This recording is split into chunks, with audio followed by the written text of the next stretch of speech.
Iranian-made missiles used by Russia in Ukraine. Russia is running short of munitions.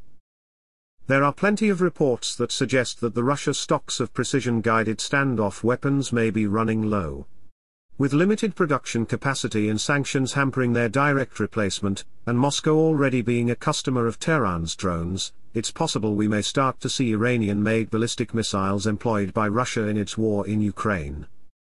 We believe that Russia is running short of munitions, Jeremy Fleming, head of the UK's GCHQ Intelligence and Security Organisation, told the BBC. It's certainly running short of weapons. Iran could potentially help Russia on both those counts. The idea of Iran transferring ballistic missiles to Russia is something that was, briefly, raised by Iranian state media over the weekend. Ballistic missiles are, by definition, tricky to defend against, considerably harder in some regards than subsonic land attack cruise missiles. The Iskander ballistic missile also deploys advanced countermeasure decoys during its flight to make interception even harder. Ukraine, in particular, has very limited anti-ballistic missile capabilities, primarily resting upon a small number of Soviet-era S-300V1, SA-12 Gladiator/Giant, surface-to-air missile systems. The S-300V1 was never available in significant numbers to Ukraine, and there are no surplus systems of this kind that could be supplied by NATO militaries to reinforce Ukrainian defenses. However, Iran supplying Russia with hundreds of drones, including Shahed 136 kamikaze drones and the larger Mohodja 6, demonstrates that operations in Ukraine. Ballistic missiles would certainly seem to fit the same criteria, and Iran has them in spades. Iran's ballistic missile systems have also been characterized by their proliferation, another factor that has a significant bearing on stability in the Middle East.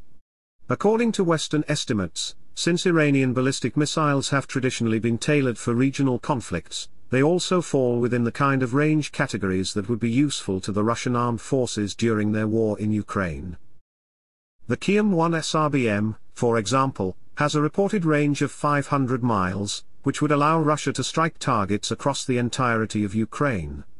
Were the same missiles to be deployed on Belarusian territory, that would become even easier. Other Iranian missiles, like the Garda, which was derived from the Shahab-3 MRBM, would offer even greater range, reportedly up to 1,200 miles. This would provide Russia with the advantage of being able to base such weapons much further from Ukraine's borders.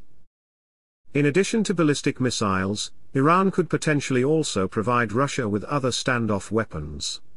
In addition to more and different types of UAVs, Iran produces long-range cruise missiles, including some that are almost certainly derived from original Soviet technology.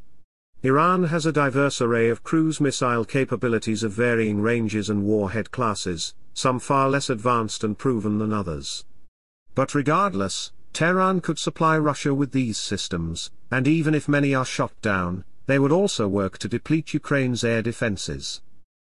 At this point, the delivery of Iranian ballistic missiles, or cruise missiles, to Russia remains speculative. On many levels, however, it would appear to offer benefits to Moscow, which has few alternative sources of weaponry of this kind. For Tehran, beyond the much-needed revenue, such a sale would provide another chance to prove some of its increasingly advanced missile technologies in combat. However, Ukrainian President Volodymyr Zelensky said yesterday on his Telegram channel that he had a productive conversation with his US counterpart Joe Biden, in which the main topic of discussion was air defense. Currently, this is the #1 priority in our defense cooperation. But the systems that are set to arrive in Ukraine fairly soon are not designed to counter ballistic missiles. Meanwhile, in an official White House statement, Biden talked about providing Ukraine with more advanced air defense systems, although no further details were provided. Nevertheless, it has to be remembered that improved air defenses will not stop all the attacks.